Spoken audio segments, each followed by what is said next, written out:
어떻게 보면 이게 이제 감독기구 개편이 가닥이 좀 잡혀 간 거 아니냐, 뭐 이렇게도 생각을 하지만 그래도 한 두 가지 정도 제가 뭐 말씀을 드리고, 이것이 마지막에라도 좀 더 이렇게 좀 그 정책 결정하는데, 파이널 결정하는데 좀 참고가 됐으면 이렇게 생각을 합니다. 우선 첫 번째로는 그 우리나라 감독기구 개편의 그 히스토리 측면을 아까 윤 박사님이 말씀을 하셨는데, 이게 이제 위기 이후에 통합을 했죠. 보험감독, 은행감독, 증권감독 뭐 이런 것들을 다 통합을 했고, 예금보험도 사실상 거의 무리를 해서 통합을 했습니다. 그거는 위기 극복을 하는 게 가장 최우선 임무였고, 또 뱅크런이나 이런 것들을 방지를 해야 되기 때문에, 그리고 비교적 성공적으로 이제 위기 극복을 했는데, 결국은 통합된 의사결정 기구가 위기 때 역할을 잘한다는 게 어떻게 보면 엠피리컬리 우리나라에서 워킹을 한 거거든요. 그런데 최근에 이제 지난 정부에서는 가장 중요한 게 위원장하고 원장, 금융감독원장하고 금융위원장을 세퍼레이션을 했고요. 지금은 다시 소비자보호기구를 감독원에서 떼어내는 게 거의 이제 논의가 돼가고 있고, 그 얘기는 뭐냐 그러면 결국 다른 각도지만 이 통합돼 있던 감독기구를 이제 이렇게 분리하는 그런 지금 흐름으로 지금 우리나라가 가고 있는데, 근데 이게 지금 저희 그 경제적 흐름하고 혹시 미스매치 되는 건 아니냐, 이런 걸 한번 따져볼 필요가 있다, 이렇게 저는 생각을 하는데, 그 우리나라 은행들이 특히 작년부터 수익성이나 성장성 이런 게 눈에 띄게 지금 나빠지고 있습니다. 그러니까 작년에, 그러니까 2007년까지는 우리나라 은행 산업에서 연평균 한 15조 정도 벌었는데요. 작년에는 이게 한 8조 정도 되고, 올해는 한 6, 7조 정도 될 겁니다. 그러니까 그 얘기는 과거에 우리나라 은행들이 토탈로 해서 벌던 수익의 반도 올해 못 벌고, 이것이 내년 이후에도 좋아질 가능성이 거의 없습니다. 그러니까 우리가 이제 저성장 저수익 구조를 이렇게 들어가고 있고, 그런 상황에서 수익이 이렇게 그 반토막 이하로 낸다는 얘기는 결국은 우리가 오히려 거꾸로 지금 이 상황에서 아주 그 감독기구가 얼러트 해가지고 이 건전성 감독 또는 시스템 위기에 어떤 상황이 벌어질 거냐를 다 와치아웃 해야 되는 그런 상황인데, 근데 이 감독기구 개편의 그 흐름과 논의는 조금 좀 오히려 이 프루덴셜 레귤레이션에 대한 어떤 강조 이런 것보다는 소비자 보호라든지, 물론 다 중요한 이슈지만 어떤 그런 순서의 문제, 지금 상황의 문제에서 굉장히 좀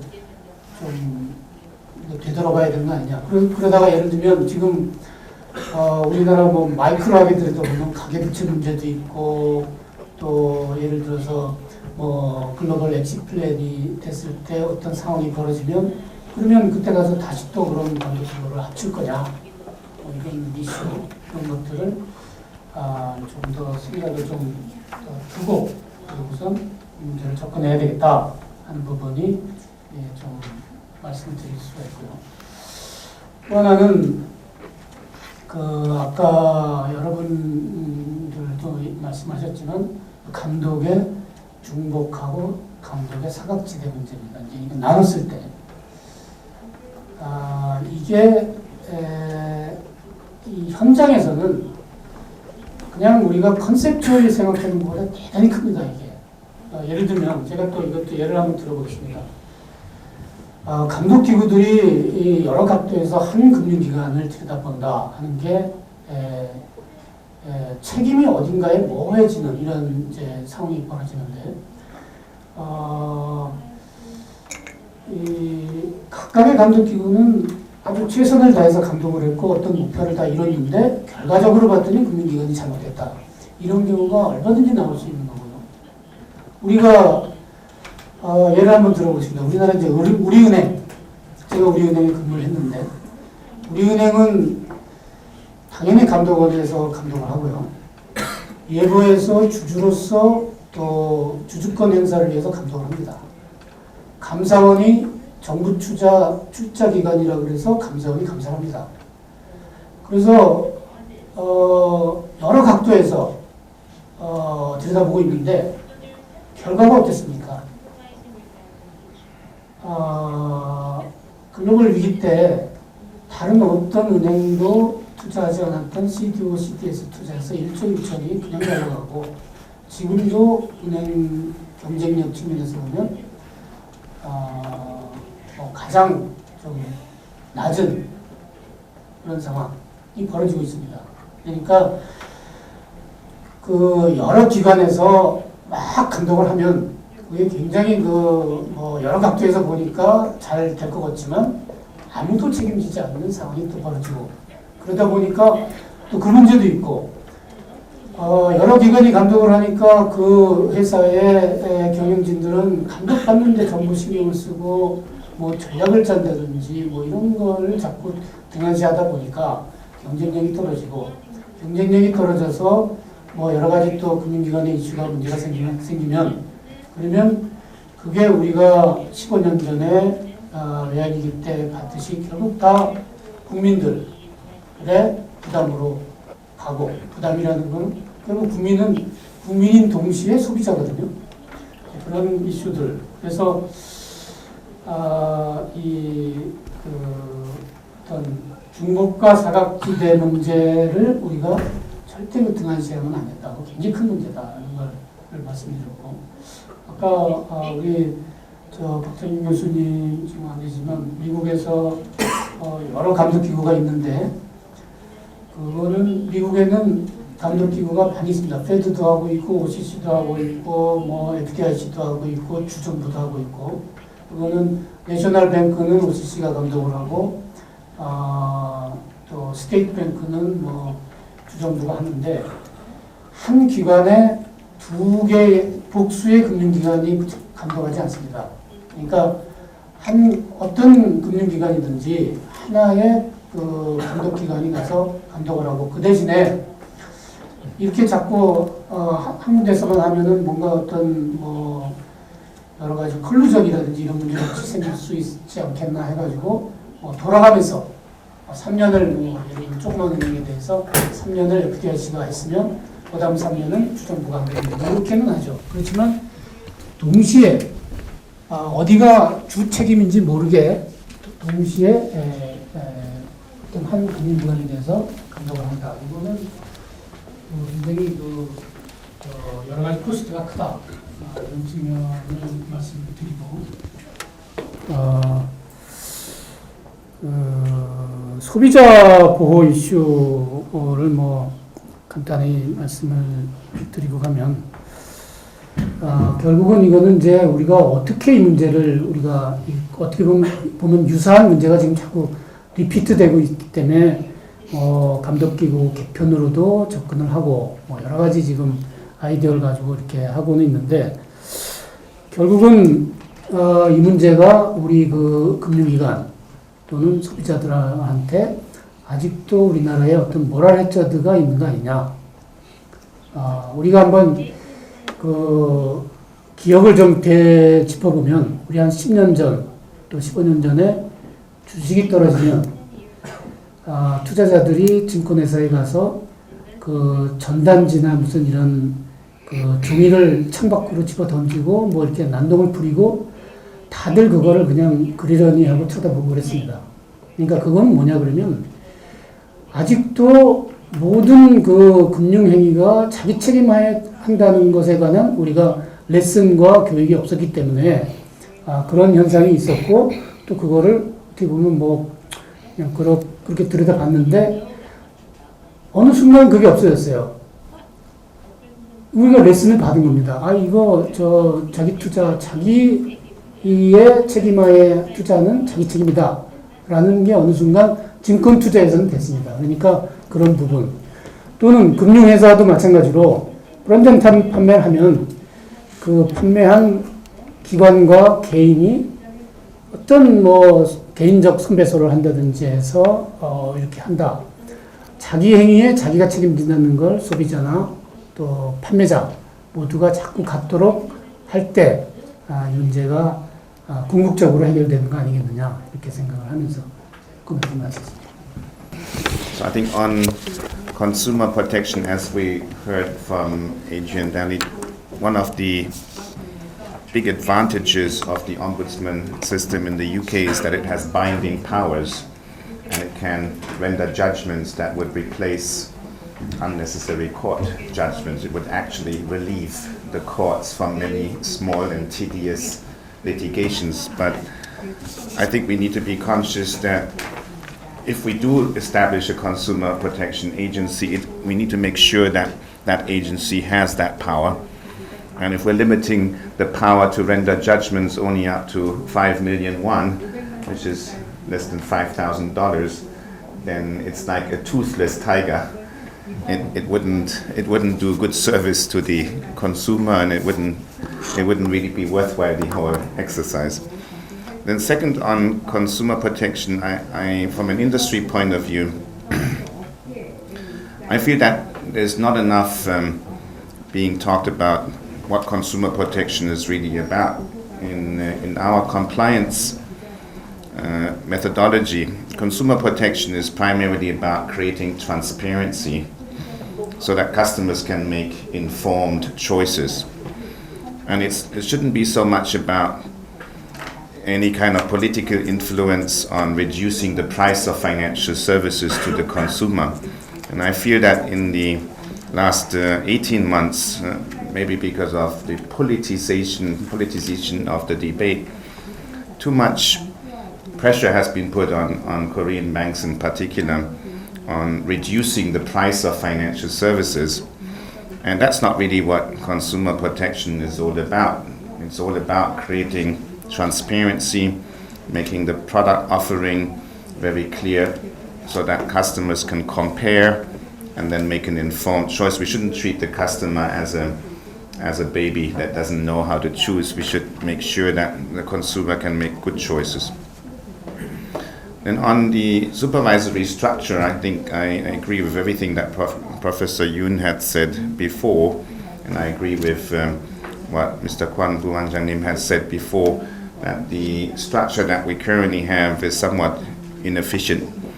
From a user point of view, industry point of view, there's a lot of duplication between FSC and FSS, whether it's license applications that have to be approved first by FSS, then by FSC, whether it is sanctions that first get agreed upon by the FSS, then go to the FSC, whether it is the writing of new guidelines and regulations. The FSC will start with it, and then it will halfway through delegate it to the FSS because the FSC is short of manpower.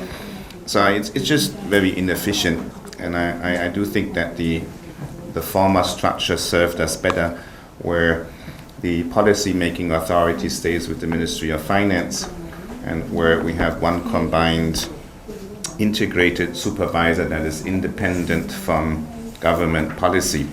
If you look at Korea's supervisory policy agenda, it doesn't appear to be written by the supervisor, it's written by policymakers.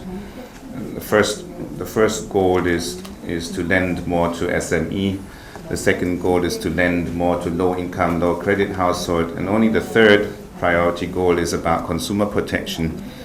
The first two goals on priority sector lending should not be a matter of concern to a supervisor. That is a policy issue. They need to be segregated. Otherwise, it will lead to conflicting goals, because the supervisor also is obviously concerned about the integrity of bank balance sheets and soundness of bank balance sheets. So the supervisor gets sandwiched here between political goals on the one hand, and then its responsibility as a supervisor to protect balance sheets and soundness of the financial system. Then on creating more agencies, my biggest concern would be if already today everybody seems to agree that the interagency cooperation is not very good. It's dysfunctional. So I'm just a little concerned if we're creating more agencies, are we going to see more cooperation or less cooperation between the agencies? I would assume that the interagency cooperation would not get any better. So probably less agencies is probably the better way to go. So I think consolidating part of the FSC with the FSS into one powerful, independent supervisory authority, I think from an industry point of view, and I know that many people in the industry feel like that, I think that would serve all of us a lot better. And I think there's one thing that hasn't been mentioned before, which I just want to throw in. One of the weaknesses of the current split system is that too many people, too many different opinions, too much rotation of officials. So maybe as an anecdotal suggestion from the industry, if the new law could also include a minimum stay of 1 year for every person in whatever position they're holding, at least they should stay at least 1 year in that position, so that at least the industry doesn't suffer from too frequent rotation of officials, which usually means new person comes in, new opinion, no handover. Ideally 2 years, but I don't even dare thinking of that, so I'll just say minimum 1 year. So with that, I will just close my comments. Thank you very much. 단지 이제 기자로서 현장을 다니면서 느꼈던 것들을 결부해서 좀 이제 말씀을 드리면, 윤 교수님의 글에 대해서는 발표문에 대해서는 사실은 거의 공감 가는 게 꽤 많이 있습니다. 그러니까 그 이유는 첫 번째가 보면 우리나라 금융위원회든 금융관료들의 속성을 보면 금융정책하고 금융감독정책하고 우선순위를 놓고 볼 때 항상 금융정책을 먼저 놓고 봅니다. 그러니까 감독정책은 금융위원회 쪽은 뒷전으로 밀려 있습니다. 그게 단적인 예가 2011년에 터졌던 이제 저축은행 사태거든요. 그때 이제 위원장이 진동수 위원장이었는데 저축은행 사태를 몰랐냐 그러면 알고는 있었거든요. 근데 이제 왜 안 했냐 그러면 G20 서울 총회가 그때 앞두고 있었고 경제가 별로 이제 안 좋은 시절이었습니다. 그래서 금융 정책을 보면 국가 내 자원 배분 기능이라든지 경기 부양 수단으로서 보통 금융을 많이 생각하는 경향이 있습니다. 그런 장면에서 금융 정책과 감독 정책을 떼내자고 하는 얘기는 충분히 공감이 가고요. 또 하나가 이제 키코 사태라든지 이번에 이제 동양 사태에서 보듯이 금융 감독원 사람들 만나보면 대부분 금융회사 얘기를 하지 소비자 얘기는 안 하거든요. 그래서 보면 키코 사태 때도 보면 얘기를 쭉 들어보면 기업들한테 돈을 다 물려줘가지고 어떻게 할 거냐, 금융회사들 쪽에 이제 입장에 서서 이제 주로 얘기를 개진하고 있고 그렇게 합니다. 그러니까 그런 측면에서 보면 금융 소비자를 건전성 감독과 떼내는 것은 그것도 필요하다고 생각을 합니다. 그러니까 그 두 가지 측면에서 윤 교수님께서 이제 말씀하셨던 금융 정책을 따로 떼내고, 그다음 감독 집행을 갖다 묶어놓고, 그런 과정에서 이제 소비자 보호라든지 이런 것들을 이제 시장 감독원인가 거기서 이제 별도로 떼내고 하는 세 가지 이제 티어 이제 그 얘기는 상당히 공감을 합니다. 문제는 이제 제가 계속 이제 의문을 가지고 있는 거는 발표를 듣거나 페이퍼를 보면서 과연 이게 실행 가능할까? 그러니까 계속 이제 교수님께서도 말씀하셨지만 또 어떤 분도 토론에 나왔지만 이게 국회 선택의 문제다. 근데 국회가 허당이라는 건 잘 아시지 않습니까? 잘 아시거든요. 잘 아시는데 국회한테 책임을 또 맡긴다? 이거 통역을 제대로 하는지 모르겠어요. 그래서 그거는 안 되고요. 그렇다 그러면 이제 또 정부한테 맡긴다? 그것도 쉽지 않거든요. 예를 들면 그렇습니다. 그러니까 금융소비자 보호만 해도 이게 사실은 금융위원회가 오래전부터 사실 얘기를 해왔던 문제지 않습니까? 이번에도 신재원 금융위원장이 이제 금융소비자 보호, 그러니까 계속 이제 그거는 금융위와 금감원이 서로 이제 금융소비자 보호가 필요하다는 공감대는 있었지만 서로 이제 자기네 산하에 이제 둬야 된다고 계속 주장을 하지 않았습니다. 그 때문에 이제 지난번 이제 그러니까 김석동 금융위원장하고 그 권역세 금감원장하고 맨날 그 티격태격 했던 바로 그 부분들이거든요. 근데 이제 결국 이번에 신재원 위원장이 이제 어쩔 수 없이 이제 금감원 산하에 둔다라고 그걸 제1항으로 올렸다가 이번에 다시 밖으로 맞았던 거고요. 빽됐던 거고. 그렇습니다. 결국 이제 지금도 보면 법적으로 보면 금감원이 금융위원장이 이제 산하 그 지위를 받게 돼 있지 않습니까? 근데 보면 그런 상태에서 금감원과 금융의 조율도 제대로 안 된다는 얘기거든요. 그러니까 그만큼 이제 조직, 금융이든 금감이든 조직이 이제 그 자기 나름대로 이제 내부 논리가 있습니다. 그 논리에 어긋나는 한은 아마 수용을 거의 안 할 거고요. 이런 것들은 이제 사자들 무궁무진합니다. 그러니까 금감원을 공무원 조직으로 하는 게 일리가 있는데도 불구하고 금감원 노조를 중심으로 한 임진 반대를 이제 못하고 있거든요. 그러니까 결국은 큰 금융감독 체계 개편 이게 아마 실행이 잘 안 될 거다는 문제도 또 하나 있는 거. 그러니까 내부 논리 때문에 안 된다는 문제도 있고 또 하나는 아까도 토론 때 나왔습니다만 이게 제도의 문제보다는 이제 운영의 문제가 크지 않냐는 생각도 자주 해봅니다. 그러니까 이번에 동행 사태와 관련해서 이제 금융위원회가 아까도 나왔습니다만 그 투기 등급 금융투자 감독 규정이 변경안 있지 않습니까? 그거 6개월 유예를 했는데요. 이번에도 이제 금융위 쪽에다 이제 물어봤더니 그러니까 얘기는 그럽니다. 그러니까 자기네들이 지난 위원장 시절에 했는데 이번 신임 위원장 취임하면서 그 사실이 보고가 제대로 안 됐다는 거거든요. 결국은 이것만 만약 제대로 했어도 이 문제를 동행사태 문제를 어느 정도는 그 손실을 줄일 수 있었다는 거 하나가 되고요. 또 그 금감원도 있지 않습니까? 그러니까 뭐 법이 없고 인력이 없다 그러지만 할 수 있도록 되어 있는 게 상당히 많이 있거든요. 미스터리 뭐 쇼핑 같은 것도 상당히 돼 있고 그 편법 지원 같은 거는 얼마든지 물론 이제 소관 업무가 아니라고 얘기를 하고 그 인력이 부족해서 아니라고 그럽니다만 그 할 수는 있었거든요. 그러니까 이건 결국 제도의 문제가 아니고 의지의 문제, 그다음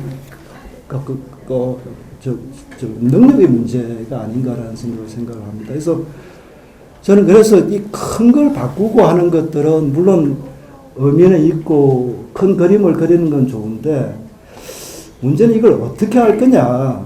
실행 부분에서 조금 더 고민이 있어야 되지 않을까. 그러니까 저희들끼리 하는 얘기로 학자들은 되게 큰 그림은 있는데 이걸 실행하기 위한 그러니까 어떻게 할 거냐에 대한 방법은 잘 그리지 않고 공무원들은 큰 그림은 없고 보통 하우투만 보통 신경을 많이 쓰거든요. 근데 물론 이제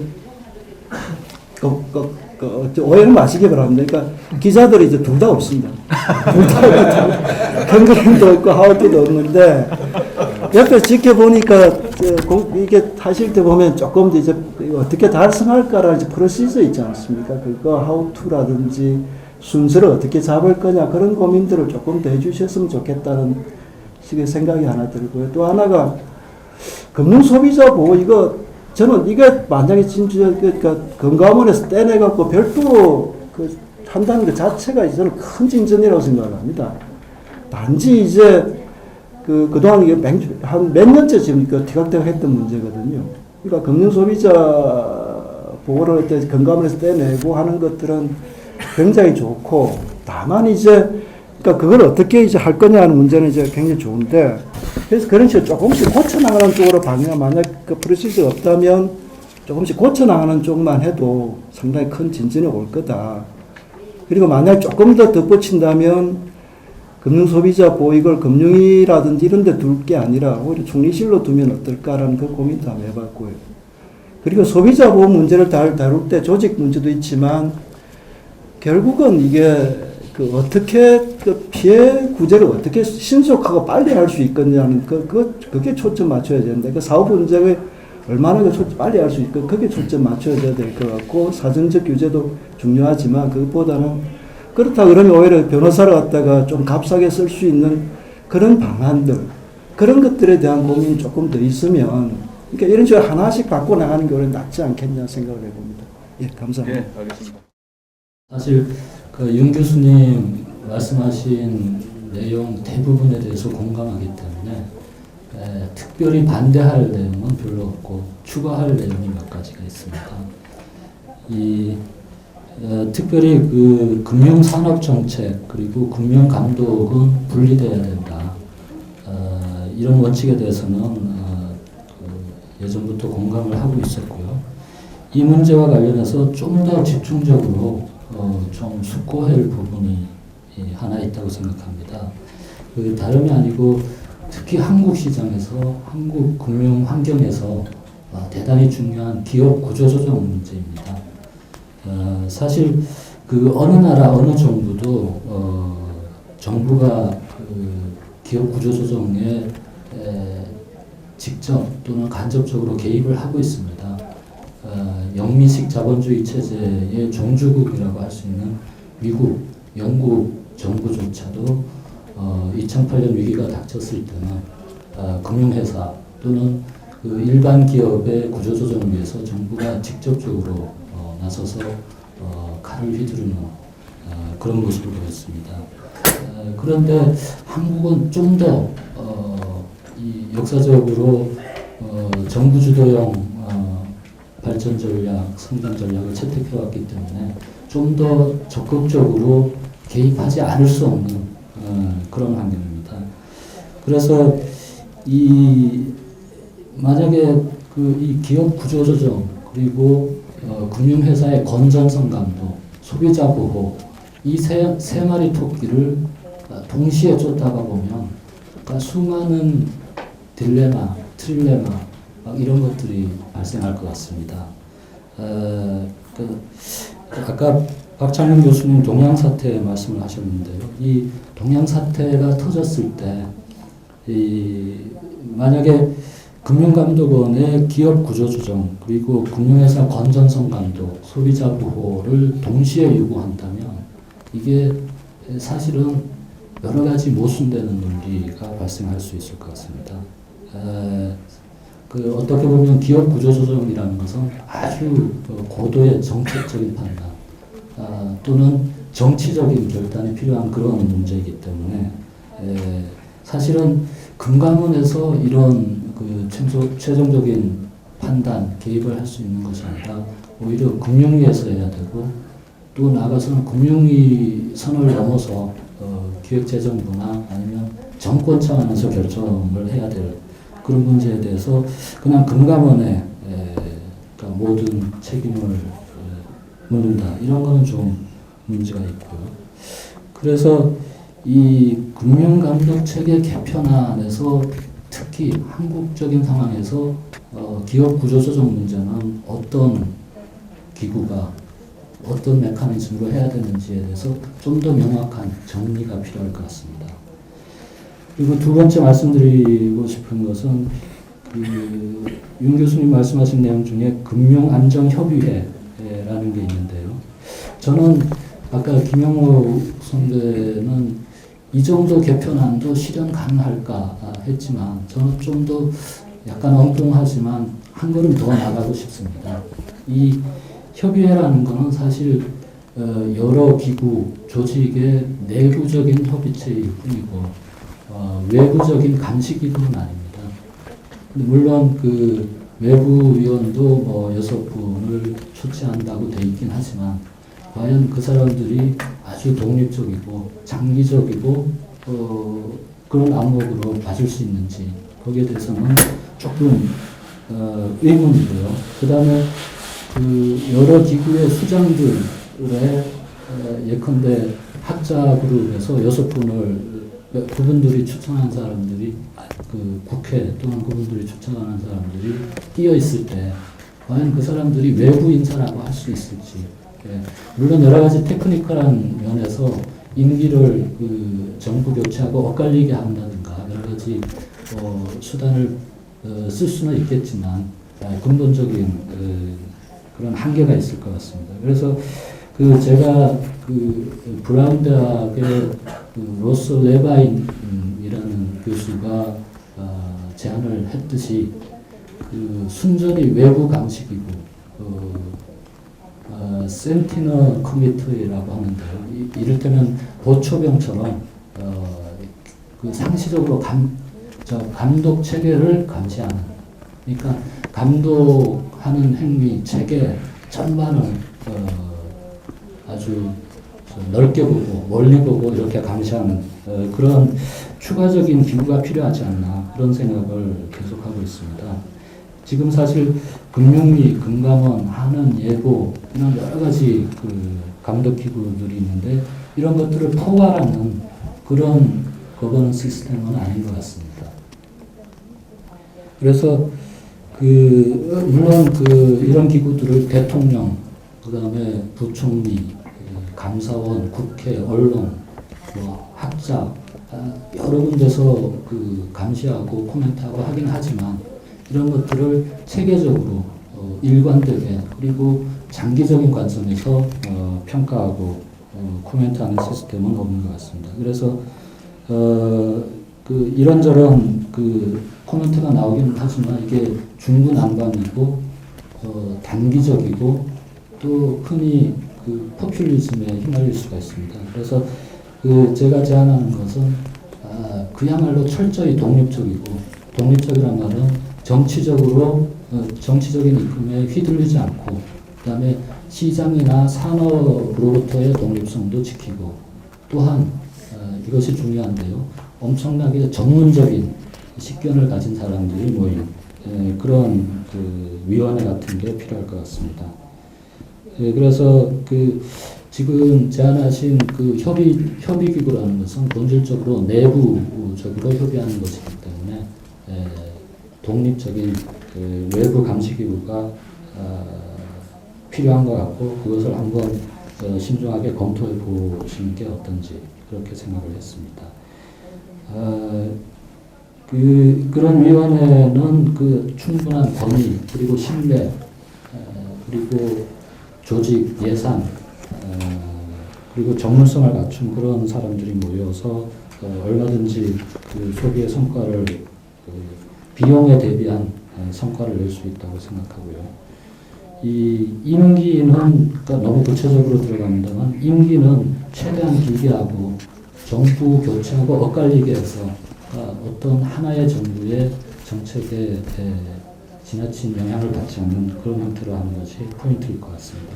마지막으로 한 가지만 말씀드리면 아까 시장 규제, 행위 규제에 대해서는 별도로 떼어내서 하는 여러 가지 구도가 있었는데요. 저는 한국판 SEC 같은 걸 만들 필요가 있다고 생각합니다. 아까 다른 토론자분들께서도 몇 분 말씀하셨는데요.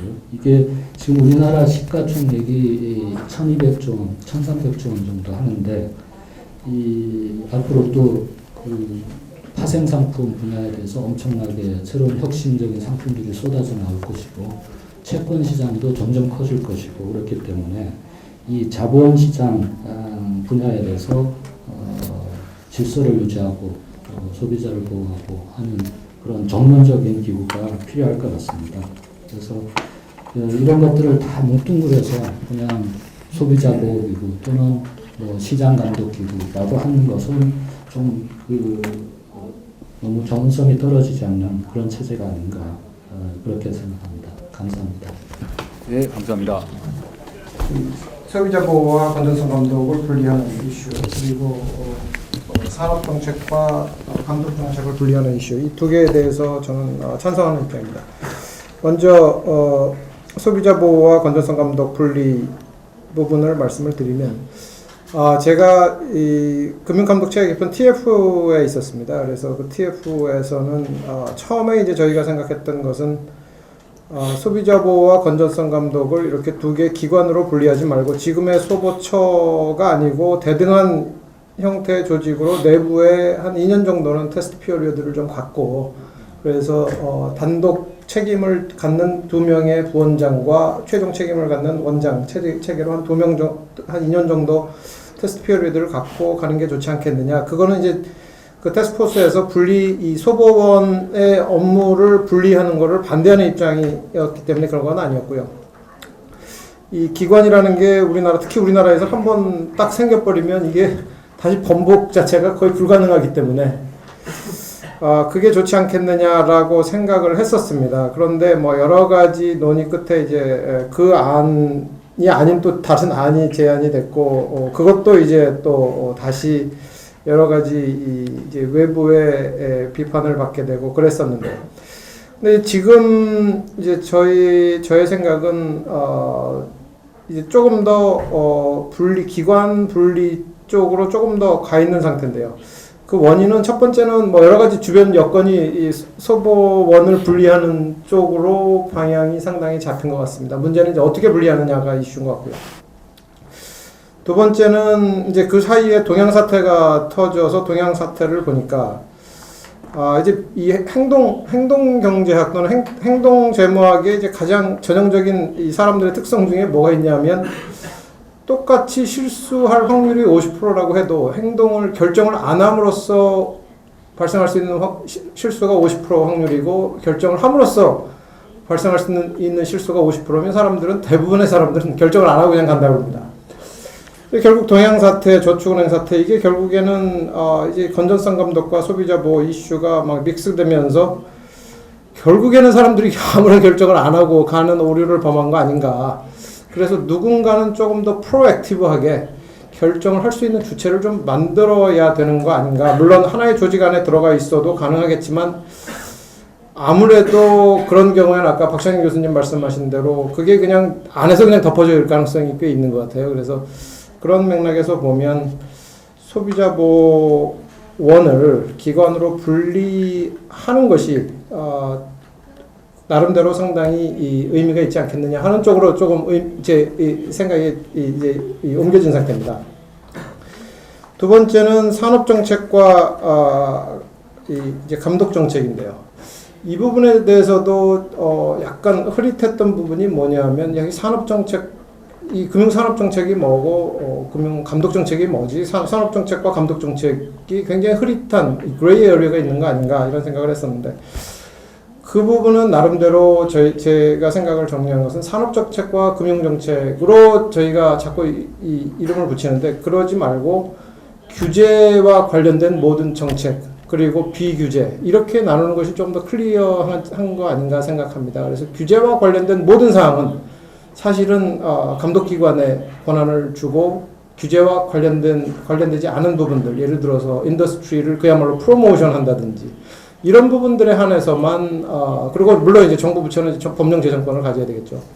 그런 맥락에서 보면 컴플라이언스 코스트 이슈 측면에서 봐도 이제 감독기관이 두 개로 분리될 경우 분명히 이제 컴플라이언스 코스트가 올라갑니다. 그럴 경우 지금 현재 나타나는 컴플라이언스 코스트의 또 상당 부분은 감독원과 금융위의 또 컴플라이언스 코스트가 있거든요. 굉장히 많이 사용하는 용어 중에 하나가 과당 경쟁이라는 용어를 사용하거든요. 이게 참 경제학에 듣기 어려운 용어입니다. 이게 excess competition, 뭐 destructive competition이라는 용어는 있는지 모르겠는데, 이게 excess competition, 이게 결국 정책 당국이 프로모션, 산업을 보호한다는 명목하에 결국에는 다 거의 식물기관으로 만들어버린 거 아닌가 하는 생각이 들어서, 금융산업 발전을 위해서도 결국 감독 쪽에서는 규제와 관련된 프로액티브한 롤을 하고, 이 비규제와 관련된 부분은 명확하게 띄어내고, 그래서 산업 프로모션을 하려면 그야말로 산업을 프로모션해 자꾸 시장에 우리나라 금융기관 망할까봐 정책 당국이 너무 걱정을 한다든지, 이런 상황이 자꾸 벌어지는 것을 막기 위해서라도 이 감독 당국과 산업 정책 당국, 지금 얘기하면 이제 금융위와 감독원을 규제 중심으로 통합을 하고 프로모션만 분리를 하는 것이 좋지 않겠느냐 하는 생각입니다. 이상입니다. 어떠한 하나의 감독 체계가 다른 하나의 감독 체계보다 절대적으로 우월하다, 이런 건 지금까지 없는 거죠. 검증도 안 된 거고, 지금 전 세계적으로 가장 선진 시장과 가장 선진 감독 체계를 가지고 있다고 생각되는 이제 영국이 FCA라는 과거의 통합된 감독 시스템을 버리고, FSA라는 통합된 시스템을 버리고 이제 트윈픽으로 이동했다고 해서, 트윈픽이 그러면은 과거의 통합 시스템보다 나으냐? 그거는 저희가 절대적으로 이야기할 수가 없는 거고요. 그러니까 좀 냉정하게 얘기하면 또 이번에 그 글로벌 위기 같은 게 또 한 번 와야 된다. 와서 그때 영국이 어떻게 이겨내고 어떻게 그 과정에서 문제를 해결하는지 지켜보고 그게 확실히 더 낫다면은 그것은 나은 것이다라고 이야기할 수 있는 거겠죠. 네. 그렇다면 우리나라는 어떠냐? 우리나라는 상대적으로 거시 리스크로 번지지 않고 잘 나갔다고 생각을 합니다. 물론 이제 저축은행 이슈도 있고 이제 기업들이 어려우니까 또 그 과정에서 이제 동양 같은 기업도 망하면서 이제 피해자도 생기고 했습니다만 사실 거시 리스크화 됐으면은 정권이 바뀌었겠죠. 그 정권이 바뀌었고 지금 우리가 이런 논의를 할 필요가 아마 없었을 겁니다. 그때 바뀌는 과정에 여러 가지 새로운 감독 시스템이 자연스럽게 들어왔을 거기 때문에요. 그래서 그런 것이 이제 배경이라고 할 수 있고요. 이제 그럼에도 불구하고 이번에 그 여러 가지 그 소비자들이 피해를 본 부분도 있었고, 그 다음에 금융 감독 시스템의 어떤 그 문제점이 노정된 부분도 분명히 있습니다. 완벽한 시스템은 절대 아니고요. 행태적인 문제도 있었고요. 어떤 시스템적인 부분도 분명히 보완할 점이 있었던 것 같습니다. 그래서 현 정부가 이번에 마련한 현 방안에 대해서 저희가 고민했던 몇 가지 컨선을 말씀드리면, 첫 번째, 이게 이제 이상적인 개편 방안은 아니고요. 이 땅에다가 발을 대고 있는 현실적인 제약을 인정한 개편 방안입니다. 근데 왜 그러냐? 저희가 이제 금융 감독 시스템 개편이라고 이야기를 하지만 사실 내용을 들여다보면은 금융 감독 시스템만 개편할 수가 없습니다. 이게 구조적인 문제, 시스템적인 문제로 가게 되면은 경제 정책 시스템 전반, 나아가서 정부 조직 전반에 있어서의 조직 개편 문제가 되어버리거든요.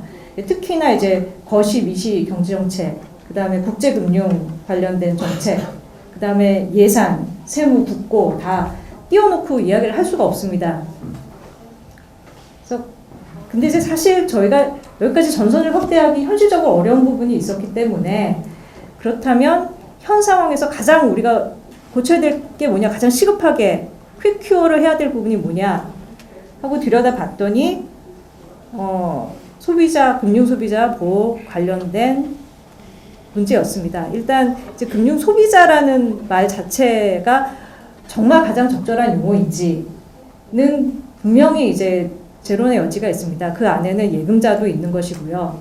그다음에 원본에 대해서 보호가 안 되는 금융 투자 상품에 투자한 그런 투자자들도 있는 것이고요. 그렇지만은 이제 인식을 한 것은 이 금융 기관들은 아무래도 기관화돼 있고 집단화돼 있고 개개인의 소비자보다는 우월적인 지위에 있는 것이 통상이고, 그 다음에 요즘에 팔고 있는 상품들이 굉장히 복잡다기합니다. 아까 권보께서도 말씀하셨지만 뭐 3,400개씩 나온다고 그러는데 굉장히 구조도 복잡하고요. 이해할 수 없는 것들도 많이 있습니다. 그렇다면은 정부가 또는 이제 어떤 감독 시스템적인 측면에서 이 소비자 보호 문제를 좀 들여다봐야 될 필요가 있겠다. 근데 이제 현 상황은 어떠냐? 법도 없고 제도도 미비하고 금융 감독 체계 안에서 각 기관 안에서 어떻게 하고 있는지 보면 분명히 인력이라든지 예산이라든지 자원이 충분히 배분이 안 되고 있는 부분이 분명히 있었습니다. 그 다음에 관련 기관들도 다 있고 업무는 다 하고 있었는데도 기관 간의 협업도 안 되는 상황이었고요. 이제 그러다 보니까 VIP께서도 그 부분을 아주 강하게 지적을 하셨고, 그래서 이제 저희가 작지만 큰 첫발로 별도 기관을 마련을 하는 거를 지금 추진을 하게 된 것이라고 할 수 있고요. 그 다음에 이제 가장 이슈가 되는 게 윤 교수님께서는 금융 정책과 감독 정책을 분리를 해야 된다. 다시 말하면 금융위를 해체를 해야 된다 이렇게 얘기하시는데 걱정이 되네요. 제가 돌아갈 데도 없어지고. 근데 분명히 이제 그 안에서 이제 사무관으로 근무했던 시절을 돌아가서 생각을 해보면은 이해상 충분히 있을 수가 있습니다. 있을 수가 있는데 참 뗄래야 뗄 수 없는 부분이 더 많은 것 같아요. 왜냐하면 저는 예전에 이제 재정경제부의 금정국에도 근무를 해봤고 이제 금융위에서 또 실무과에서 또 근무를 해봤기 때문에 그 경험을 비교를 해보면은 분명히 감독 정책도 같이 하면서 거기에서 인포메이션을 즉각 받고 고민을 해야지 어떤 산업적인 측면에서도 안정되게 갈 수가 있는 것 같거든요. 특히 이제 저축은행 케이스 같은 경우도 보면은 뭐 여러 가지 구조적인 문제가 있습니다만 당시에 이제 금감위와 금감원과 감독을 담당하는 이 두 기관과 그다음에 재경부 간의 시각차가 있었던 것 같고요. 그 금감위 금감원에서 캐치하고 있던 부분들이 바로바로 인풋이 됐는지 그런 부분이 바로바로 되고 그 공유가 됐으면은 이게 좀 더 그 부분을 좀 더 스무스하게 넘어갈 수 있지 않았는지라는 생각이 좀 듭니다. 그게 왜 그러냐면은 이게 다 아시지만 뭐 진동수 위원장이 알았고 누가 알았고 사실은 몇 년 전에 알죠. 칼 대기 전에. 근데 이게 암덩어리 같아서 이미 암이 있다는 걸 알게 되면은 참 그 다음부터는 배 째고 피 나고 막 그 엉망입니다. 그러니까 이제 언제 째느냐. 그래서 언제 째서 이거를 빨리 큐어를 시키느냐 하는 이슈는 될 수 있을지언정 그 문제가 생기기 전까지의 그런 그 안에서 막 난리치고 막 뭐 빼돌리고 하는 그런 거를 이제 막아야 되는데 그리고 막 부실화되고 막 PF에 막 들어가고 막 그런 부분이 사실은 거기서 그 부분에서 그걸 통제가 돼야지 비에 언제 칼을 댔느냐 이거보다 저는 그래서 저축은행 사태는 2011년에 일어난 건 아니라고 생각을 하고요. 그건 아마 여기 앉아 계신 분들이 대부분 동의를 하실 겁니다. 그래서 저는 이 정도로 마치겠습니다. This has been a very, very interesting, constructive and insightful debate, actually. I have to say many of the arguments that have been put forward are familiar ones from the UK from a few years ago, and many of the arguments are very novel and reflect the unique Korean situation. But what has struck me above all else is a number of paradoxes in the debate, which I think leaves you in Korea with some very interesting choices. And it takes me back to, I know something that we have discussed before, when some of you have been in the UK. When the UK moved after the global financial crisis to a Twin Peaks system. Now the perception around the world is that the reason why the UK moved to a Twin Peaks system is because under the previous single peak system, the Financial Services Authority, as they then were, gave insufficient attention to prudential regulation because they were spending too much time focusing on conduct of business regulation. Now, I think that's only half right.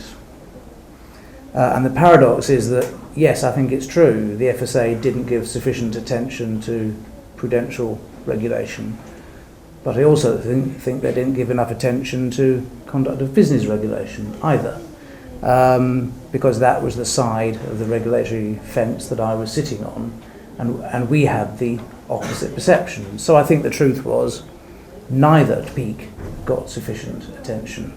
And so the diagnosis wasn't necessarily that you needed Twin Peaks, it was that you needed focus on both by whatever means was thought best.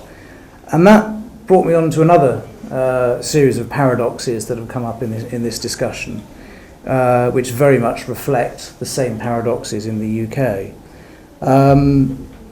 There is always a strong emphasis in the UK, as there is here, on the restructuring of public bodies.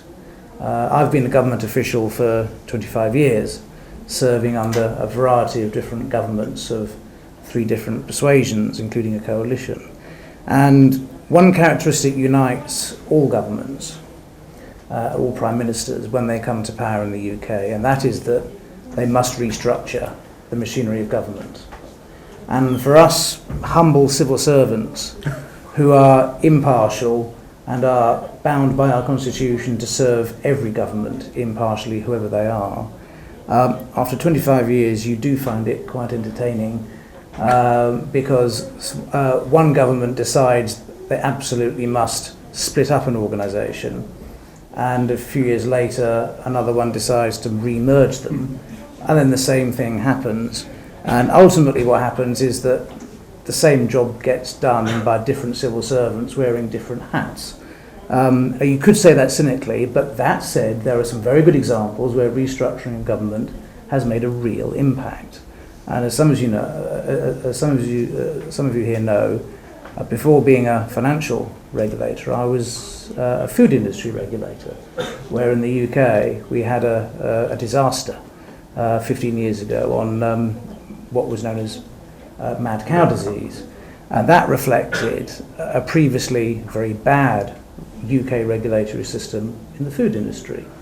And one of the consequences of that was that the UK set up a different FSA, the Food Standards Agency, the Food FSA, which is still there today, 13 years later, having served under 3 different governments, and is clearly doing what it was intended to do as an independent body, separate from government, regulating. So that's the paradox. You can restructure your machinery of government, and it can either make no difference at all, or it can be quite revolutionary. You don't necessarily know in advance which it's going to be. Similarly, another paradox in the debate today was that there were reflections on whether regulation is better done by a government body or by an industry-backed, professional-type body. And we have both of those types of institution in the UK. And you can make arguments for or against those. With financial services, having regulation done by a professional-type body, you could say what you gain is professional expertise and objectivity, which is obviously necessary. Contrast that with a government body where you might just get political imperatives of the day driving policy, undesirable. But the paradox is you can look at it in the opposite way as well, where one of the reasons why it's thought to be attractive to have regulation done by professional bodies is because it pays salaries that attracts financial services professionals.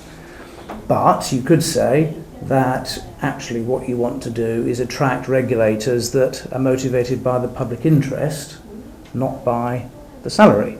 And that might lead to better regulation. But again, you don't know in advance what characteristics your regulatory body is going to have if you give it government body status or professional body status. Another paradox that struck me was that there's a lot of emphasis on designing regulatory bodies here that have certain forms and functions, and those really matter, they really do. But the paradox was, I then thought back a few years ago to when we hosted a conference in London of no fewer than 101 financial ombudsman schemes from around the world. And each 101 had a different type of constitution, ranging from complete independence with very heavy powers like us, through to ombudsmen who were a regulator sitting within the regulatory body. But hand on heart, you couldn't say that any of the ombudsmen, whatever their form, were doing a bad job, irrespective of their form or function. And if they were doing a bad job, it was probably more to do with the personality of the person doing it than the constitution they were given. A further paradox struck me today with the debate, the very strong debate about whether to have Twin Peaks or not to have Twin Peaks. And that reminded me that the odd fact that's often quoted that if you look at those regulatory systems around the world that were not Twin Peaks before the global financial crisis, many have since become Twin Peaks, including the UK, and blamed the fact that they weren't Twin Peaks for one of the reasons why they did badly. But equally, there are a number of countries in the world which did have Twin Peaks before the global financial crisis. They suffered. They blamed the fact that they had Twin Peaks and got rid of the Twin Peaks. So that's the paradox. You choose. Was the Twin Peaks or the lack of Twin Peaks to blame or not? Or was it other factors? So I've got, given that range of paradoxes which you're facing here in Korea, I would go full circle, I think, to come back to the conclusions I originally gave, which is that yes, form and function of your regulatory system does matter. It really does matter, and it's a healthy debate. But what matters even more are two things in particular. The first is the tools that the regulator has, and the second is the culture under which the regulators operate. On the tools, we've had a good debate about that. And the two in particular do seem to stand out from this discussion, where there seems to be quite a lot of agreement actually around the table. The first is the need for a strong regulatory power like our Section 404 in the UK, where previous omissions by financial businesses can be put right and redress provided proactively. And secondly, the other powerful tool is transparency in its different forms. I think we're all agreed that transparency really matters. And to be honest, if we're talking about either one regulator or two regulators having transparency policies, I think we have to remember there's a third regulator out there in the modern world that has transparency, and that's the outside world. The modern consumer, the Facebook, the Twitter, the Google, the public debater, the blogosphere. That's another effective real-life regulator of what we do. The public, with the modern communication tools, their transparency is also regulating what we do. So it does come down ultimately to the tools and to the culture. And I would pick up what Michael said about the tools. If you're going to set up an ombudsman scheme, it also needs to have the tools to do the job, and having a limit of awards around $5,000 probably would make it, as Michael says, a toothless tiger. Our reward limit is about $240,000 US, equivalent £150,000, and that covers most of the redress that consumers in the UK would need. So, good luck to the people of Korea. But ultimately, the message, I think, is, in terms of the culture that matters, you have to do it the Korean way. You know much more than I do what the Korean cultural and political context is, and you've got to deliver a solution that makes sense in that political context. We've tried to do that within the UK context, and it would be lovely to come back, as a number of you said, after the next financial crisis to see whether it actually worked or not. But the best of luck to all of you in Korea. Thank you. 우리 양홍근 박사님 조금 이제 아픈 지적을 많이 해주셨는데, 제 생각에는 이래요. 지금 이제 건전성하고 소비자 보호 그 문제에 대해서 이제 조금 말씀해 주셨는데, 저는 소비자 보호는 기본이라고 생각합니다. 이건 기본이고 이건 꼭 지켜야 되는 거예요. 그걸 안 지키면 이건 금융이 발전을 못합니다. 그러니까 금융기관 입장에서는 그 조금 부담 당연히스러울 수 있을 거라고 생각을 하고 이제 그렇지만 그거를 제대로 안 지켜가지고 좀 자꾸 사고가 일어나거든요. 대표적인 비근한 예가 뭐냐면 그 저축은행 때 이제 후순위채 발행을 이제 말하자면 제가 정확히는 모르지만 허용 내지는 묵인을 한 거 아니겠습니까? 그래서 결과적으로 소비자들한테 큰 피해를 끼친 거거든요. 이번 동양 사태도 뭐가 어떻게 된지는 모르지만 결과적으로 소비자들한테 큰 피해를 입힌 거거든요. 그러면 금융기관 입장에서는 사실 인센티브가 수익성을 올리는 게 이제 인센티브니까 뭐 그런 걸 우리가 요구할 수 없다고 하더라도 감독기구는 당연히 그런 거에 대해서 우선적으로 배려를 해야 되는 그런 게 맞다고 생각을 하고요. 그래서 이제 그거를 토대로 해서 이제 소위 그 건전성 쪽은 저는 감독 그 기구의 선진화라고 생각을 합니다. 그래서 소비자 보호는 바탕으로 깔고 그 다음에 추가적으로 건전성 감독 특히 이제 매크로 쪽도 그렇고 이제 시스템 리스크 쪽으로 그걸 잘 해야 된다 이런 부담이 있고 그걸 잘하면 우리나라 감독 체계 또는 감독 기구가 이제 선진화되는 거 아니겠나 그렇게 생각을 하고요. 김영욱 논설위원께서도 뭐 좋은 지적을 상당히 많이 해주셨어요. 그리고 또 사실 이 현실적인 이슈라고 생각을 하는데 이제 어떻게 할 것이냐 뭐 마땅치 않고 그 다음에 대안으로서 조금씩 고쳐나가는 거 이런 것도 도움이 될 수 있다. 뭐 그렇게도 생각을 합니다. 뭐 솔직히 이 지금 저희들이 얘기하는 제가 앞에서 얘기한 대안이 꼭 하나의 정답이다. 뭐 이렇게 뭐 말씀드리는 것도 그렇게 자신이 있는 것은 아니고 그렇긴 한데 여기서 중요한 포인트는 뭐냐면 감독을 더 이상 수단으로 생각하지 않아야 된다. 저는 그렇게 생각합니다.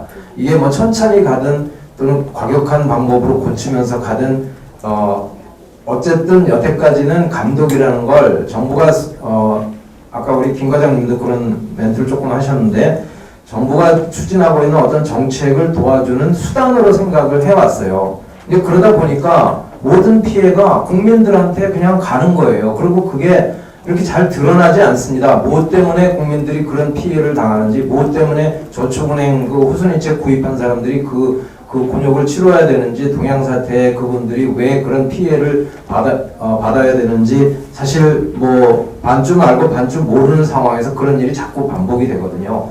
이래 갖고는 한국의 금융이 발전할 수 없다고 저는 생각을 합니다. 그 다음에 장경덕 위원님 좋은 지적을 해주셨는데 그 기업 구조 조정 그 문제는 제 생각으로는 이것도 이제 중장기적으로는 그 Financial Stability Council 그러니까 금융안정협의회 위원회 그쪽에서 가져가야 되지 않을까. 이게 사실 보면 굉장히 어려운 문제인데 특징적인 게 오늘 이제 여러 번 얘기가 나왔지만 트랜스페어런트하지 않아요.